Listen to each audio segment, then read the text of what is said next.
When UConn takes the floor against Michigan on Friday night, there is a very real chance that it will be the toughest test they face over the course of the entire regular season. You could look at the rankings, you could look at the stats, but I want to hear from Gino Auriemma first, because he had a quote after the Ohio State win that I thought was very Gino, but also pretty transparent, frankly, about where he thinks Michigan stands right now. Let's play that quote, and then we'll get into my thoughts here.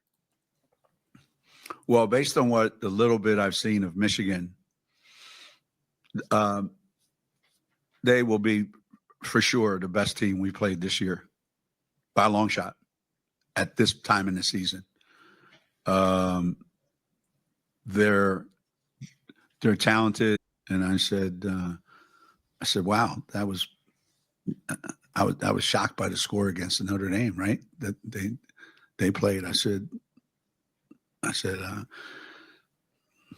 it just like I didn't, not that they won, but I just didn't expect that score. And she said, yeah, I'm not looking forward to Friday. And I said, I'm not either. I said, maybe we ought to just have a couple of drinks, go gamble a little bit, and call it a day. A very Gino ending to that quote. And he went on to say more about Michigan as well. It was just incredibly complimentary. And I think that the feeling of being not surprised that Michigan won, but maybe a shock at the score that they were able to beat Notre Dame against, which was, I mean, let me pull it up here. They ended up beating Notre Dame 93-54. Belt. And I think that's kind of a kind of almost grander description about maybe where Michigan stands nationally speaking right now. They're the number 6 team in the entire nation. You're looking at a team that has a lot of talent on it, but a program, a roster that hasn't really arrived yet, that hasn't had that like kind of signature win. And that, to me, is something that is very, very dangerous. That is something that can fuel you. We had seen this team last year go up against some of these larger opponents. Tyler Swords immediately announced herself against South Carolina last year at the beginning of last season, and it just never felt like they had the stamina to go the full 40 against really top teams, whether they got in a conference play in the Big Ten or in that non-con, but they were keeping it close. They were a dangerous team, and now you add another year into that. And I really feel like in a lot of ways, that's all they need. I'm not saying that they're going to go and beat UConn, but I mean, realistically here, let's look at the rest of UConn's schedule, right? And a lot of this isn't even UConn's fault, to be frank, in terms of like the way that they tried to schedule, right? They have at USC, no Juju Watkins, right? And we had seen USC against South Carolina. I feel pretty good about UConn on that, right? Iowa, when I'm recording this, is yet to play Baylor. They have them on the schedule. That'll kind of be like the first real test for Iowa. We'll see how Iowa looks within that. You play Notre Dame at home. We saw how Notre Dame, we just talked about it, got belt put to them. And then Tennessee at home. No South Carolina on the schedule this year. So you're looking at this, and immediately Michigan sticks out as a team that is going to likely be the highest ranked team that they play over the course of this regular season. It will be up until they get into the NCAA tournament. This is a Michigan team that has a chance to genuinely go and prove themselves in this game, and are clearly the toughest team that they're going to be playing in terms of what we've seen so far. Again, Michigan has played. They already put belt to Notre Dame.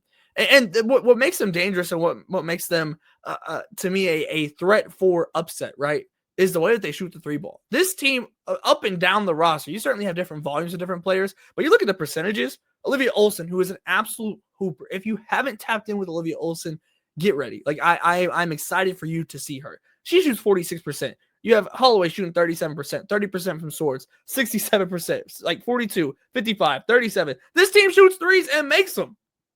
Again, you have different volumes across the board. We're just looking at the per game stats right now.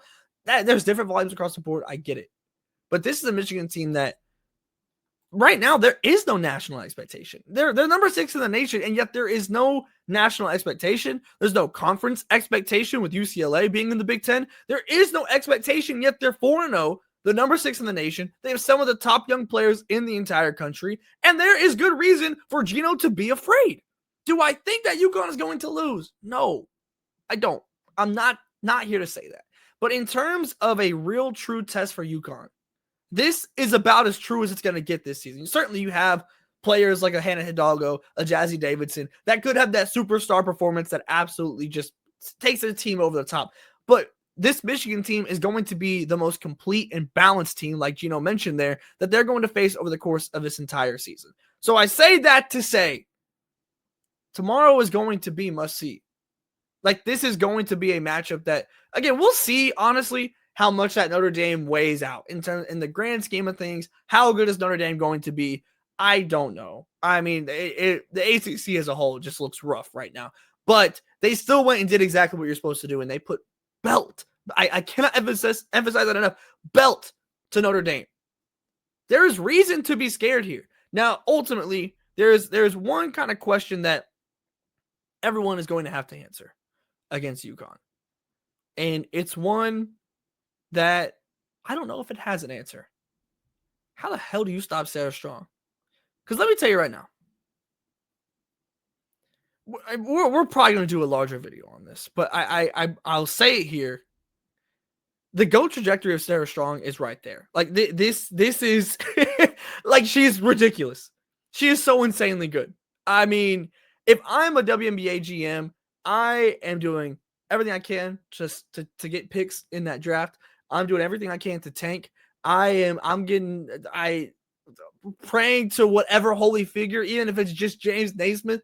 Like, I have to get Sarah Strong on my team because that is how good she is. And I don't know what you're supposed to do against that. The inevitability of UConn has returned in a whole lot of ways. Like but I think what's different is, even if that feeling of inevitability is back, even if that top tier talent is back in this way with Sarah Strong being so dominant, being a big that is dominant, which is notoriously won out within women's basketball as a whole, both pros and college. The thing that is different is the talent that is across the country. And this is a Michigan team that is incredibly talented and, again, can shoot the three ball. And if you're on the right night, it can be your night. And that is the fear with Michigan. I asked Greer, as our resident UConn fan, I said, hey, Greer, what is your message? What is your message to the people about this? I'll pull it up right here. Let's see. I will read it word for word. I have immense respect for the Wolverines guard rotation. That is her message. She didn't even want to give them bulletin board material. There is a level of respect here that you're sensing from a UConn fan, obviously from Gino. This is not a game that UConn's going to take lightly. I don't think that they're going to lose this game, but I think that there is no doubt in my mind that this is immediately the top test that UConn will face. And if Michigan is able to go and pull this game off, it's possible. I don't think it's going to happen, but it's possible. The trajectory of their season, the expectations, the eyes, everything changes for this Michigan Wolverines program that has been steady building and have become a very legitimate problem for other teams. But they haven't had that signature win. They haven't had that big moment. These players are searching for it. This program is searching for it. Tomorrow night, Friday night, is going to be the perfect time to go and get it. Will they be able to? That is what we'll be talking about afterwards when we're live post-game. We also have USC Notre Dame tomorrow, a massive game, massive doubleheader. So make sure you're subscribed here. You have the notifications on so you're notified when we go live. I will be live breaking down those games. I'm sure I'll have other people joining me as well from No Cap Space. Make sure you're tapped in, nocapspacewb.com, our new website.